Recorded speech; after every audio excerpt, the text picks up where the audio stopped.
Okay, so religion itself, let's think about this for a minute. Let's look at it. What is it? What is it at the end of the day if we remove all of the assumptions? It's just bad programming. I called this course Deprogramming Christianity because I really believe that is essentially all it is. It's like if Christianity or any particular belief set is like a file, one of billions of optional files that one can install into this brain, one that can be installed by the people in our life, in our youth. It's just one set of ideas. There's so many sets of ideas. This is just one of them. It's a program that was installed by being repeated to you, this information reiterated over and over, these mindsets, these ideas, this concept of a God or of a savior or of sin and right and wrong, and these stories that reiterate those ideas, and then being surrounded by people in your congregation or in home groups, in Bible study groups, the church leaders themselves having this message just fucking, machine gunned into your brain patterns over and over, often at an age when you are too young to discern the difference of what is real or what is true. And so often these ideas are just taken at face value. But it's like, okay, let's have an open mind about this too. Let's talk about church leaders. Some of them are obviously complete evil scumbags. Some of them are in it to abuse and have control over their congregation. Some of them are complete shysters, snake oil salesmen who recognize that, hey, God is a great way to make money. Being a pastor, getting to be up here on stage and perform, some of them, are probably outright liars and performers, and that they couldn't get into show business, so they started a church, And some of them are, I do think, genuine, sincere, if diluted, but there are good ones too. They're wildly misled and they're still doing something that is objectively gross. But I do think that, can we see a spectrum of human beings? That can we not assume that all church leaders are scumbags and that they're all in it for money, or that every priest is a child molester? That can't possibly be true. To broad stroke it like that is foolish and naive. People are too complex, and every case is different. So in the case of the ones who are sincere and kind-hearted and who really believe that they're doing something right and good, they really believe they're using their gifts to serve God, these folks also got bad programming. No matter when it came into their life, whether they heard it from a little kid from the time they were young, heard it from when they were a little kid, or whether they found it later in life, or they had some fucking come to Jesus experience. I was in prison, I was an alcoholic, I was a drug dealer, I was a whatever. It's a program that appeals to people for understandable reasons, usually because of shame, let's say, and the idea of being forgiven is appealing. Oh, I feel so bad in this world. I know I've done horrible things. Oh, this feeling of shame and guilt is just killing me because I see how wretched I am. If there was only a way to not have to feel this anymore. Ding, ding, ding, ding, ding. God and Jesus and forgiveness. It's understandable. It's understandable why that program is appealing. And I say all that to try to encourage you to just, when you recognize that it's just a story, and it's just one of so many options, and when you realize that that program can be uninstalled from the brain, and that anything at all can be put in its place, what a relief, And to understand that, it was never true. It was never any threat. It was never accurate to reality. It was just stories from humans that other humans decided to believe. Can we view these people with some nuance, these church leaders, these pastors, these priests? I am not excusing bad and abhorrent abusive behavior. I am not excusing that, but I'm just saying it's a spectrum. It's a spectrum of humans. And can we have an understanding that they're not all monsters. It can be easy to be exiting religion and to have this kind of broad stroke mindset of like, all church leaders are bad. Fuck these guys. They're all liars. They're all manipulators. Some of them definitely are, maybe even the majority, but not all of them. Some of them just got bad information up front, and then they took that, they ran with it to the umpteenth degree, and they were like, maybe let's go influence a bunch of other people's lives with this bad information. So that's all I'm trying to say. And with all of this stuff, I want to acknowledge that your experience is so incredibly valid, and I don't want to take away from any trauma you have endured. If you're, because a lot of this can feel very manipulative, even if it wasn't done with an evil intent, doesn't matter. It's still the effect it had on you is incredibly valid. If your parents were hardline, fucking hardcore Christians, and they, even if they thought they were doing the right thing, they still majorly fucked you up.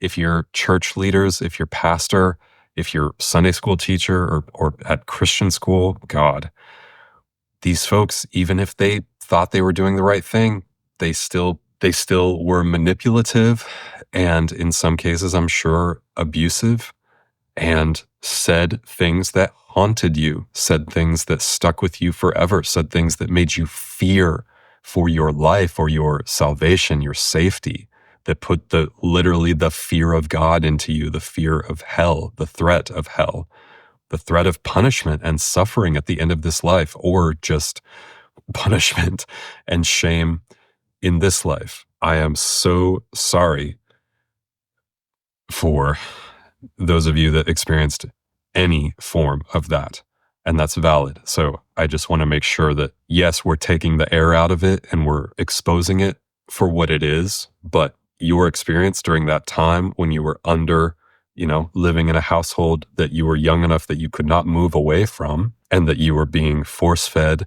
these beliefs and ideas, and perhaps at the time really believed them, and they really frightened you or were really upsetting and damaging in a way that you're still undoing.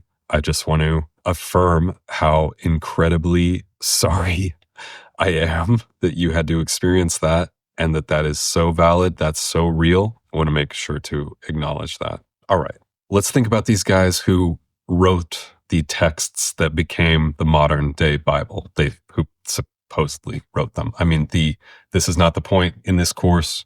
There's other resources for this, but the complexity with which these texts, the journey they went through to even become the current version today, and how the modern Bible is so fucking chopped up and split and retranslated and bastardized into this fucking Frankenstein of a volume that people are basing their entire existence on, is nuts. And most Christians, as you probably know, don't even know the origin of where this thing came from. They don't even know about the Council of Nicaea. They don't even know about the Council of Athanasius. They think that fucking, Paul wrote a letter and then it got translated once into English. And that's what we have today. We have his exact words. It's like the roots of the scriptures and the original versions are so entirely different. There's some wild shit in those original texts. There are Greek texts that predate all the other ones, all the Hebrew, all the Aramaic, all the Koine Greek. It's like so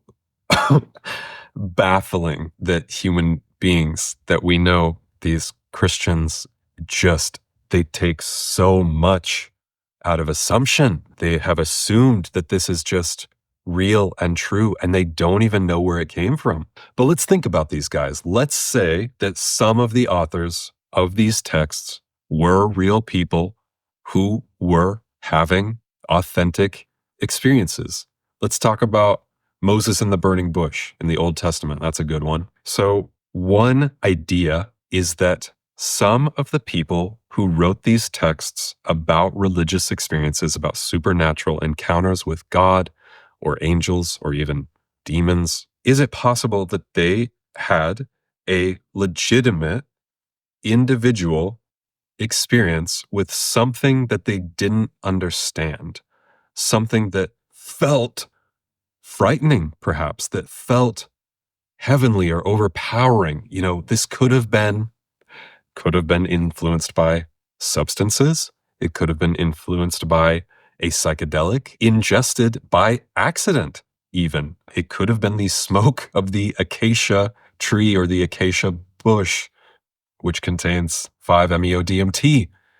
I mean, Moses could have literally breathed in some smoke from a real physical bush on fire and not known that it contained psychedelic mind-altering chemicals.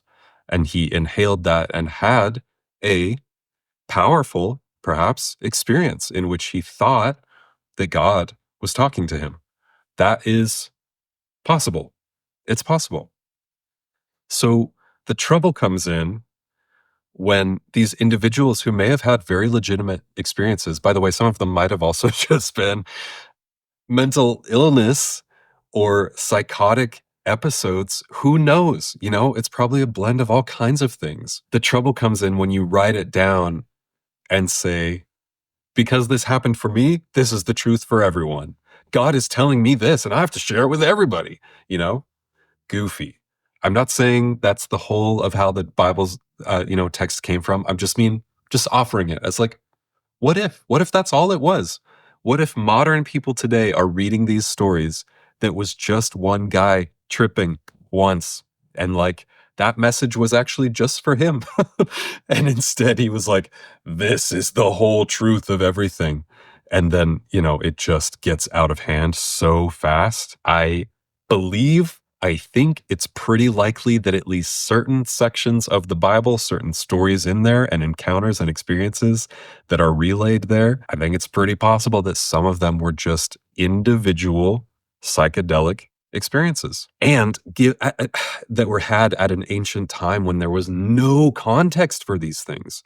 Now we're so used to it. Video games and trippy movies and weird YouTube videos, even something as relatively mild as cannabis can give you some experiences that can feel supernatural or spiritual or frightening, that can feel like you are engaging with something that is a spirit or an entity or a deity.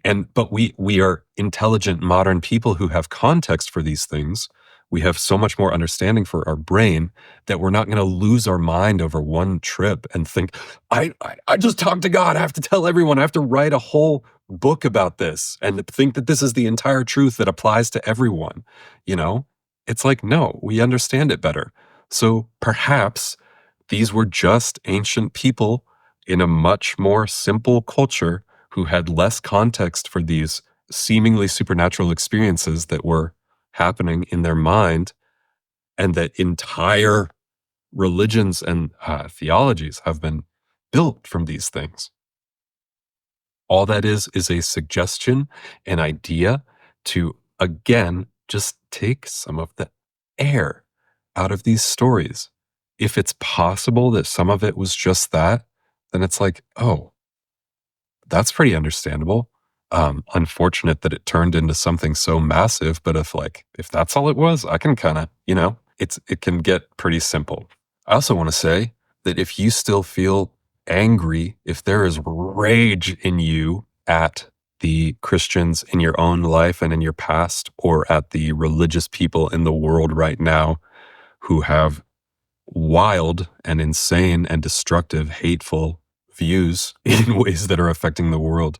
If you are angry at the Christians, that's valid. That's okay. It's all right. I get it. I understand. And I would say for now, just let that anger be there. If you have healthy ways of expressing that, such as exercising or hitting a punching bag or talking with a therapist or go out into the woods and scream, get it out of you, get it out of your body. Do yoga, whatever you got to do. If that rage is there, that anger is okay. Let it be there. Be mad. Be fucking mad. And let it be there for as long as it needs to be. It's understandable. It's all right. I would encourage you, if you feel open to this idea, to try to recognize that these people are just under a delusion. That probably in their heart of hearts, if you were to interact with them one-on-one, there would be some things that you would have in common. There are things that you would agree on, and that presumably, in most cases, probably they are not evil. They're not intentionally being shits. They just have really bad programming, and that's making them do really shitty things in the world. But as much as possible, I would try to find, if it's within you, it's okay if it's not right now, even the tiniest little glimpse of empathy and understanding of going, gosh, that's just a person and they are doing their best in this life. And I really dislike some of the things they do, and I really dislike some of the things they say. And it's destructive. And I maybe even hate what I see about myself in them, how I used to be that way, how I used to talk or act that way. I hate that because I want to get away from it. As much as you can see them as just another person who is trying to understand this existence, and they're doing it under the wrong framework, under an unfortunate framework, that may bring just a little bit of lightness and ease to that anger and rage.